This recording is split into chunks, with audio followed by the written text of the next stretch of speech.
Hello बच्चों, तो आपका स्वागत है हमारी साइंस की क्लास में। जाते जाते हम लोगों ने विद्युत बल्ब को पढ़ लिया था और अब हम लोग पढ़ेंगे विद्युत फ्यूज़ के बारे में।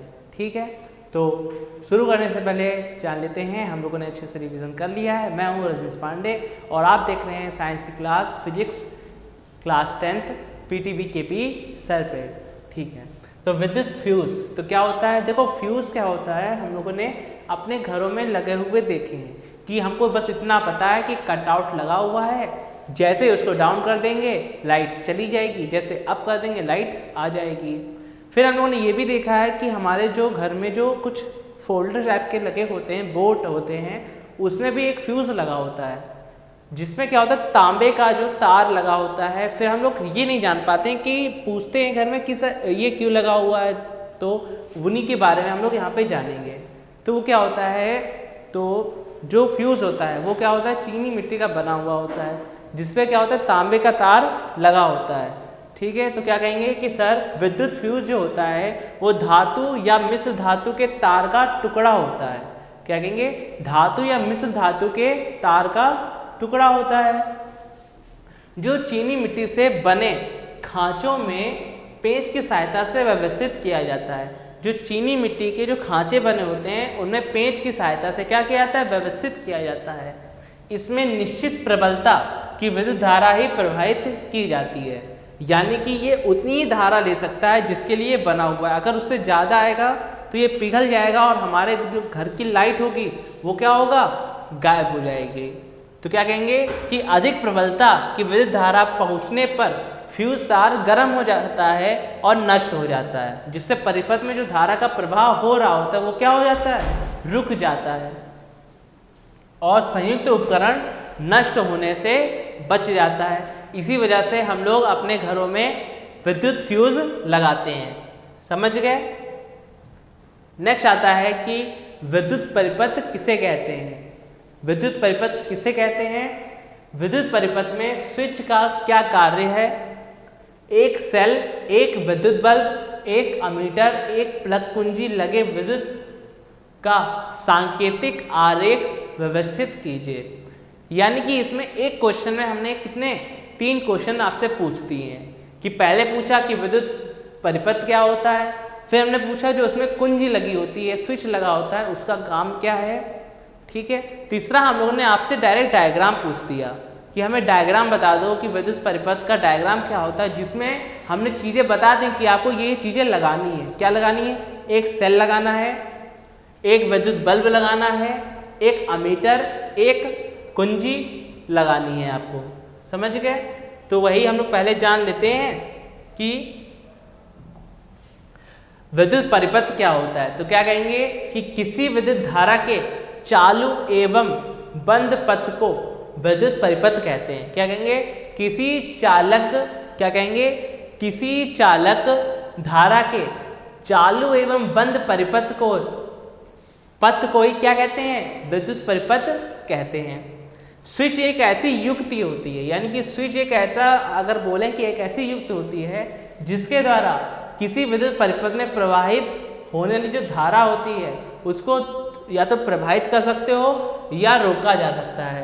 स्विच ऑन करने पर धारा प्रवाहित होती है और स्विच ऑफ करने पर धारा रुक जाती है, धारा का प्रवाह बंद हो जाता है या कह देंगे रुक जाता है। यानी कि पहला क्वेश्चन हमसे पूछा था कि विद्युत परिपथ किसे कहते हैं, तो क्या कहेंगे कि किसी विद्युत धारा के चालू एवं बंद पथ को विद्युत परिपथ कहते हैं।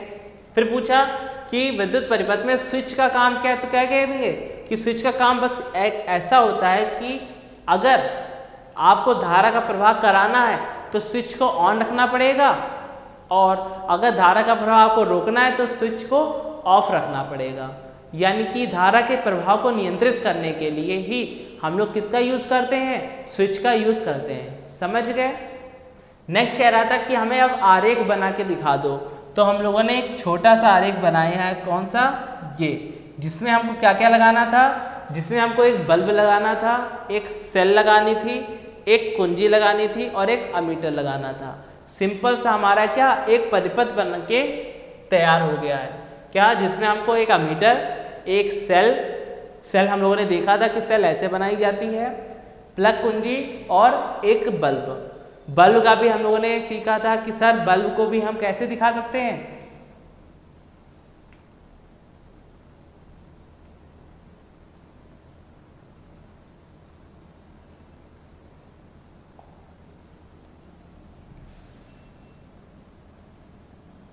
यहाँ पे हम लोगों ने क्या कहा था कि सर हम लोगों ने यहाँ पे सीखा था कि विद्युत बल्ब के लिए या तो हम ऐसे बना सकते हैं या एक पूरा बल्ब बना सकते हैं। फिर हम लोगों ने कहा था कि कुंजी के लिए ये होता है और विद्युत सेल के लिए क्या होता है, एक सिंपल सा ये बनते हैं। तो यही चीज तो हम लोगों ने यहाँ पे बनाई थी।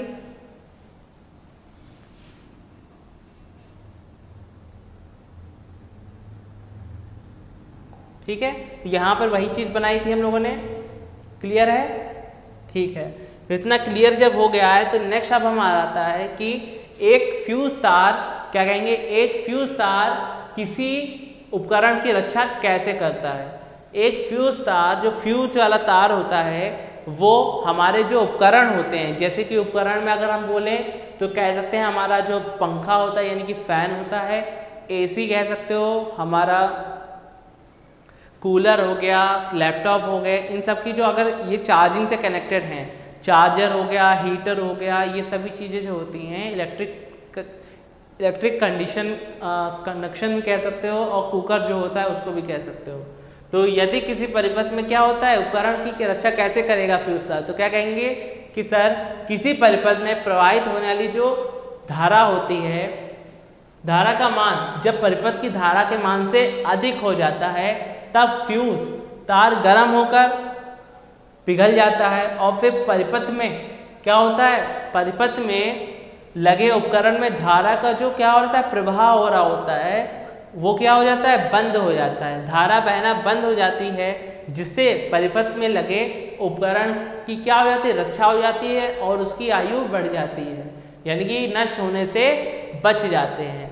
फिर से क्या कहेंगे, क्योंकि सर अभी हम लोगों ने पीछे भी पढ़ा था कि फ्यूज तार का यूज़ क्या होता है, वो क्या करता है कि अगर आपके जो एक निश्चित ही धारा को ही प्रभावित होने देता है, अगर धारा का मान तनिक सा भी बढ़ेगा तो ये क्या होगा, पिघल जाएगा और वहीं पर विद्युत फ्यूज नष्ट हो जाएगा, जिससे उसके साथ जो संलग्न यानी कि उसके साथ जो उपकरण लगे हुए थे वो भी क्या हो जाएंगे, रुक जाएंगे, बंद हो जाएंगे, जिससे वो नष्ट होने से बच जाएंगे। क्लियर है इतना? नेक्स्ट आता है अब हमारा कि सर मुक्त इलेक्ट्रॉन मॉडल के आधार पर, यानी कि जो हमारा मुक्त इलेक्ट्रॉन का जो मॉडल था उसके आधार पर चालक एवं अचालक, अचालक को ही क्या कहते हैं हम लोग, कुचालक कहते हैं, की व्याख्या कीजिए। चालक क्या होते हैं, जिनमें धारा का प्रवाह हो जाता है। कुचालक क्या होते हैं, यानी कि अचालक क्या होते हैं, जिनमें धारा का प्रवाह आसानी से नहीं होता है। ये हम लोगों ने स्टार्टिंग में ही पढ़ा था, बस उसको इलेक्ट्रॉन मॉडल के बेस पे बता देना। तो क्या कहेंगे, जिन पदार्थों में मुक्त इलेक्ट्रॉन पाए जाते हैं केवल उनसे ही विद्युत धारा प्रवाहित होती है। इस प्रकार के पदार्थों को हम लोग विद्युत चालक कहते हैं, यानी कि जिसमें मुक्त इलेक्ट्रॉन पाए जाते हैं उनमें ही विद्युत धारा का प्रवाह होता है। समझ गए? और जब धारा का प्रवाह होगा तो उन्हीं को क्या कहते हैं हम लोग, विद्युत चालक कहते हैं। ठीक है, नेक्स्ट आता है इसी के विपरीत, जिन पदार्थों में मुक्त इलेक्ट्रॉन नहीं पाए जाते हैं। क्या कहेंगे, जिन पदार्थों में मुक्त इलेक्ट्रॉन नहीं पाए जाते हैं उनमें धारा का प्रवाह नहीं होता है, उनमें धारा प्रवाहित नहीं होती है। और इस प्रकार के हम लोग पदार्थों को विद्युत कुचालक कहते हैं, विद्युत कुचालक या विद्युत अचालक कहते हैं। क्लियर हो गया? नेक्स्ट अब हमारा आता है कि सर मुक्त इलेक्ट्रॉन मॉडल के आधार पर विद्युत धारा की व्याख्या कीजिए। विद्युत धारा की व्याख्या कीजिए, इसके बहने की दिशा किस ओर होती है ये भी बताइए। ठीक है, क्योंकि हम लोगों ने अभी धारा और धारा की दिशा स्टार्टिंग में ही पढ़ा था, बस इसको मुक्त इलेक्ट्रॉन के मॉडल के बेस पे बताना है। तो क्या कहेंगे कि सर परमाणु संरचना के आधार पर, क्या कहेंगे कि सर परमाणु संरचना के आधार पर धातुओं की सबसे बाहरी कक्षा में 1 या 2 इलेक्ट्रॉन पाए जाते हैं। क्या कहेंगे, कि परमाणु संरचना के आधार पर धातुओं की सबसे बाहरी परत पर या कक्षा में 1 या 2 इलेक्ट्रॉन पाए जाते हैं। इन इलेक्ट्रॉनों पर नाभिक का आकर्षण क्या होता है? नाभिक का आकर्षण बल बहुत कम होता है, क्योंकि क्या होती हैं? बाहरी कक्षाएं होती हैं जो नाभिक से दूर होती हैं, जिससे इनका जो आकर्षण होता है नाभिक की ओर वो क्या होता है? बहुत कम होता है। इसके विपरीत ये इलेक्ट्रॉन थोड़ी सी ऊर्जा लेके परमाणु से अलग होकर, यानी कि अगर इसके विपरीत क्या होगा? इसके विपरीत ये इलेक्ट्रॉन थोड़ी सी ऊर्जा लेकर परमाणु से अलग होकर इधर उधर घूमने लगते हैं, परंतु धातु को छोड़कर, क्या कहेंगे? परंतु धातु को छोड़कर नहीं जा सकते। इन इलेक्ट्रॉनों को मुक्त इलेक्ट्रॉन कहते हैं। क्या कहते हैं? इन इलेक्ट्रॉनों को मुक्त इलेक्ट्रॉन कहते हैं। तथा आवेश धातु में एक ही स्थान से दूसरे स्थान की ओर स्थानांतरित होने लगते हैं, अर्थात विद्युत धारा बहने लगती है। यानी कि मुक्त इलेक्ट्रॉन जब एक ही स्थान से दूसरे स्थान की ओर प्रवाहित होते हैं तो क्या होता है? विद्युत धारा प्रवाहित होने लगती है। ठीक है, विद्युत धारा प्रवाहित होने लगती है। नेक्स्ट अब हमारा आता है कि सर धारामापी को अमीटर तथा वोल्ट मीटर के रूप में किस प्रकार बदल सकते हैं? क्या कहेंगे? सर धारामापी जो होता है, यानी कि धारामापी नाम से ही लग रहा है, धारा नापने का जो यंत्र होता है उसको अमीटर तथा वोल्ट मीटर के रूप में किस प्रकार बदल सकते हैं? तो क्या कहेंगे? धारामापी के सिरों के बीच न्यूनतम प्रतिरोध का तंतु समांतर क्रम में लगा होता है। समांतर क्रम हम लोग पढ़ चुके हैं कि जिसमें एक के ऊपर एक लगे होते हैं। तो क्या कहेंगे? धारामापी के सिरों के बीच जो न्यूनतम प्रतिरोध होता है का तंतु समांतर क्रम में लगने से यह अमीटर का कार्य करता है, तथा सिरों के बीच उच्चतम प्रतिरोध का तंतु श्रेणी क्रम में लगने पर यह वोल्टमीटर का काम करता है। फिर से बोलेंगे कि सर जो कम, अगर कहें कि जो कम प्रतिरोध का जो तार होता है, तंतु होता है, वो श्रेणी क्रम में लगा देंगे तो अमीटर, और जब उच्चतम प्रतिरोध का जो तंतु होता है उसको श्रेणी क्रम में अगर लगा देंगे तो क्या बन जाएगा? वोल्टमीटर का कार्य करता है। हाँ? बस 2 मिनट, 2 मिनट बस, बैठ सकते हो, बैठ जाओ। क्लियर है? इसके आगे अब आता है हमारा नेक्स्ट क्वेश्चन आता है कि आयरन तथा, क्या कहेंगे? आयरन तथा मरकरी में कौन अच्छा विद्युत चालक है? क्या कहेंगे? आयरन तथा मरकरी में कौन अच्छा विद्युत चालक है? क्या कहेंगे? आयरन की प्रतिरोधकता 10 × 10⁻⁸ मीटर ओम मीटर होती है, तथा मरकरी की प्रतिरोधकता 94 × 10⁻⁸ ओम मीटर होती है। इससे स्पष्ट होता है कि आयरन मरकरी से, क्या कहेंगे? आयरन मरकरी की तुलना में अच्छा चालक है। आयरन मरकरी की तुलना में अच्छा चालक है। कैसे पता लगाया? कि जिसकी प्रतिरोधकता कम होगी, क्या कहेंगे? जिसकी प्रतिरोधकता कम होगी वो विद्युत का अच्छा चालक होगा, क्योंकि प्रतिरोधकता होती है वो धारा के व्युत्क्रमानुपाती होती है। समझ गए? इसी वजह से जो हमारा आयरन होगा वो मरकरी से क्या होगा? अच्छा होगा। नेक्स्ट आता है कि सर हम लोग बोल तो देते हैं कि चांदी जो होता है वो चालक, जो चांदी जो होता है वो चालक तार का जो सर्वश्रेष्ठ चालक होता है, ठीक है, विद्युत का सर्वश्रेष्ठ चालक होता है। तो वही चीज़ें, चांदी जो होता है पदार्थ सर्वश्रेष्ठ चालक होता है। क्यों होता है अगर पूछे तो क्या कहोगे? कि चांदी की जो प्रतिरोधकता होती है वो 1.6 × 10⁻⁸ ओम मीटर होती है, जो कि सबसे कम है। अतः इससे स्पष्ट होता है कि विद्युत धारा का सबसे अच्छा चालक कौन होता है? चांदी होता है। समझ गए? इसी वजह से हम लोग बोल देते हैं कि विद्युत ऊर्जा का सबसे अच्छा चालक चांदी होता है। इसी वजह से बोलते हैं क्योंकि इसकी प्रतिरोधकता क्या होती है? सबसे कम होती है। क्लियर है? हम लोगों ने ये क्वेश्चन भी अपना कंप्लीट कर लिया है, ठीक है, जिसमें हम लोगों ने क्या पढ़ लिया कि कौन सा पदार्थ सर्वश्रेष्ठ चालक होता है। हम लोगों ने ये अपना पढ़ लिया है, ठीक है। इसके आगे अब नेक्स्ट आता है कि नेक्स्ट क्वेश्चन है कि श्रेणी क्रम में संयोजित करने के लिए के स्थान पर विद्युत युक्तियों को पार्श्व क्रम में संयोजित करने से क्या लाभ होगा। यानी कि श्रेणी क्रम में अगर हम संयोजित करते हैं जैसे, तो अगर उसके स्थान पर अगर हम उसको पार्श्व क्रम में करें यानी कि सीधे क्रम में करें तो क्या हो सकता है कि हमको क्या लाभ मिलेगा। तो क्या कहेंगे कि पार्श्व क्रम में, क्या कहेंगे, पार्श्व क्रम में जोड़ने पर उपकरणों को आवश्यकता अनुसार अलग अलग प्रयोग किया जा सकता है। उपकरणों को पार्श्व क्रम में जोड़ने पर सभी उपकरणों के सिरों के बीच समांतर विभवांतर जो होगा वो कैसा हो जाएगा, समान हो जाएगा। कैसा हो जाएगा, समान हो जाएगा। यानी कि हम लोग अब क्या इसको पॉइंट वाइज बोलेंगे। क्या बोलेंगे पहले कि पार्श्व क्रम में जोड़ने पर जिससे उपकरणों को हम लोग आवश्यकता अनुसार अलग अलग भी जोड़ सकते हैं। समझ गए। फिर क्या है, सेकंड है कि उपकरणों को पार्श्व क्रम में जोड़ने पर क्या होगा, सभी उपकरणों के सिरों के बीच जो विभवांतर होगा वो भी कैसा हो जाएगा, समान हो जाएगा। कैसा हो जाएगा, समान हो जाएगा।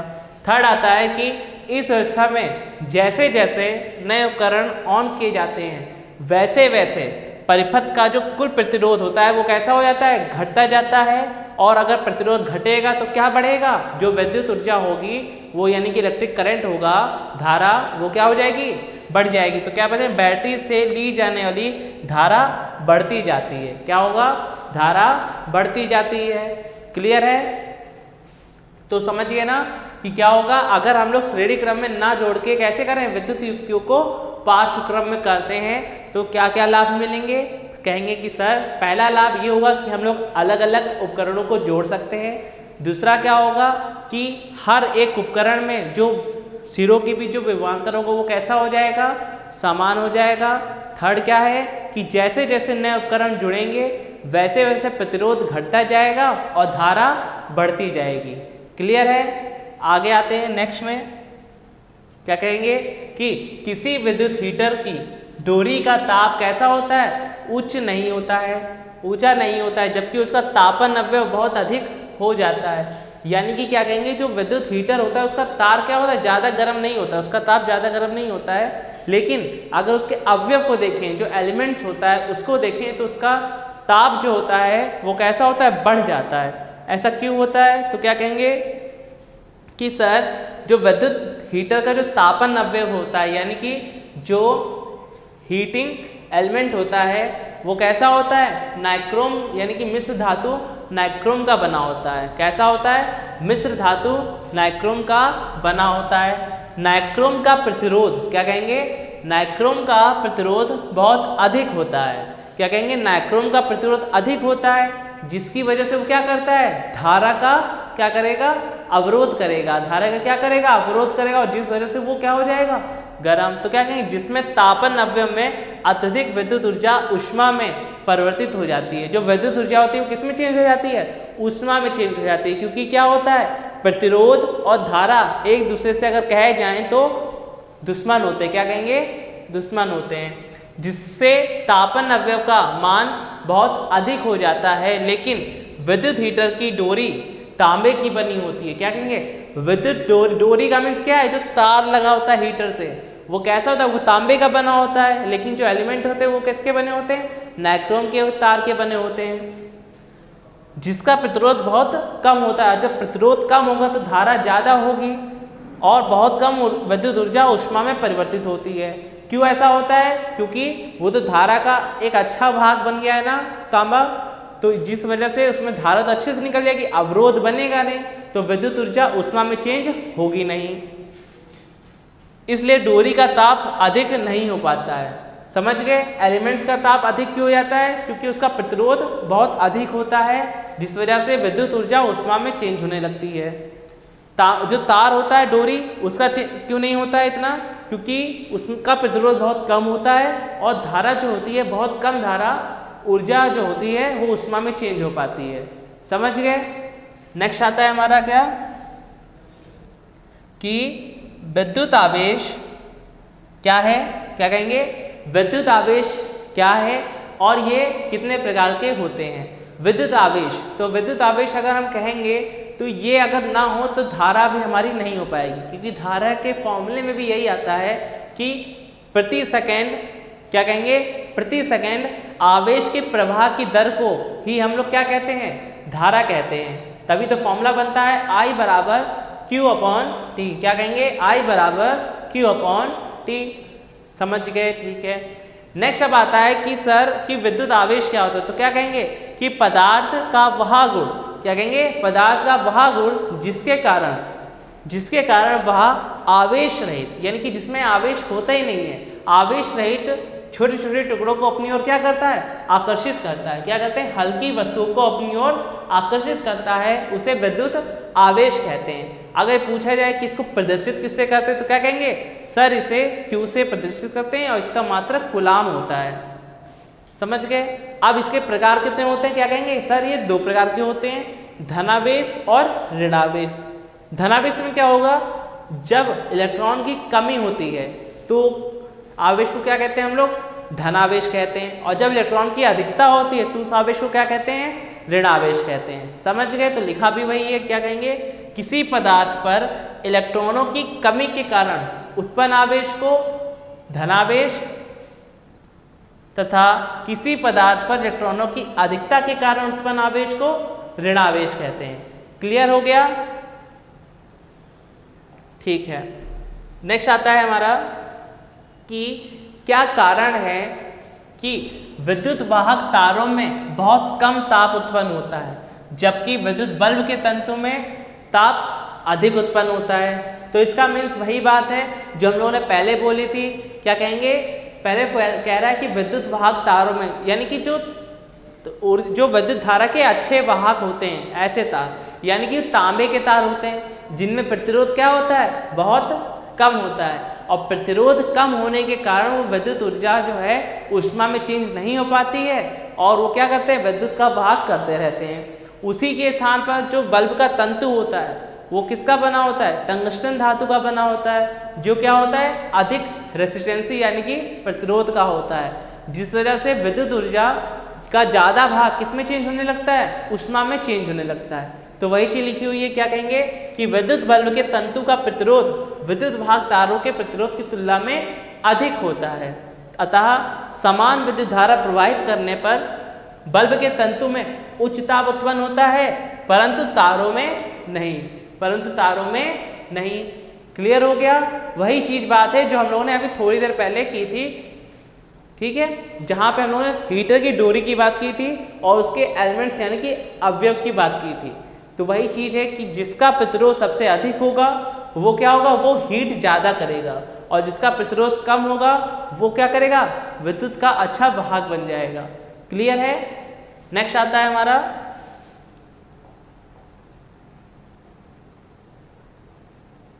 कि सर विद्युत सेल क्या होती है। क्या कहेंगे कि सर विद्युत सेल क्या होती है, और विद्युत वाहक बल को भी परिभाषित कीजिए कि सर विद्युत सेल होती क्या है और विद्युत वाहक बल को भी परिभाषित कीजिए। तो क्या कहेंगे कि सर विद्युत सेल एक ऐसी युक्ति होती है जो किसी विद्युत परिपथ में विद्युत धारा के प्रवाह को बनाए रखने के लिए लगातार ऊर्जा देती रहती है, यानी कि प्रदान करती रहती है। फिर से क्या बोलेंगे कि विद्युत सेल एक ऐसी युक्ति है जो किसी परिपथ में विद्युत धारा के प्रवाह को लगातार बनाए रखती है, तभी तो बैटरी जिसको कहते हैं। क्लियर है। अगर हम इसके सिंबल की बात करें तो इसका सिंबल याद होगा, हमने बताया था ऐसे करके,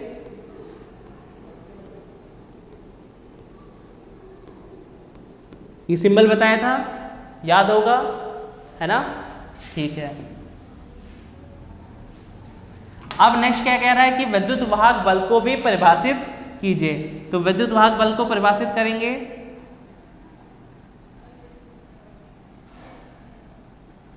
क्लियर है। तो क्या कहेंगे, एकांक आवेश को, क्या कहेंगे, एकांक आवेश को पूरे परिपथ में घुमाने के लिए सेल द्वारा जो क्या किया जाता है, जो ऊर्जा खर्च की जाती है, उसी ऊर्जा को क्या कहते हैं हम लोग, सेल का विद्युत वाहक बल कहते हैं। क्या कहेंगे कि पूरे परिपथ में विद्युत धारा प्रवाह करने के लिए, क्या कहेंगे, पूरे परिपथ में सेल द्वारा जो खर्च ऊर्जा होती है उसी को क्या कहेंगे, विद्युत वाहक बल कहेंगे। किसको प्रवाहित करने में, एकांक आवेश को। क्या कहेंगे, एकांक आवेश को पूरे परिपथ में घुमाने के लिए जो ऊर्जा खर्च होती है सेल द्वारा, जो ऊर्जा खर्च होती है उसे क्या कहते हैं हम लोग, उसे विद्युत सेल का विद्युत वाहक बल कहते हैं। इसे कैपिटल ई से प्रदर्शित करते हैं और हमारा सिंपल सा क्या फॉर्मूला बन जाएगा, एकांक आवेश कह रहा है तो Q अपॉन में होगा, और क्या कर रहे हैं हम लोग, कार्य को कर रहे हैं यानी कि ऊर्जा खर्च कर रहे हैं तो W, यानी कि क्या बन जाएगा, E बराबर W अपॉन Q। क्या कहेंगे, E बराबर W अपॉन Q। और इसका मात्रक अगर कहेंगे तो क्या कहेंगे, इसका मात्रक जूल प्रति कूलाम या वोल्ट होता है। क्या कहेंगे, जूल प्रति कूलाम या वोल्ट होता है। क्लियर हो गया, ठीक है।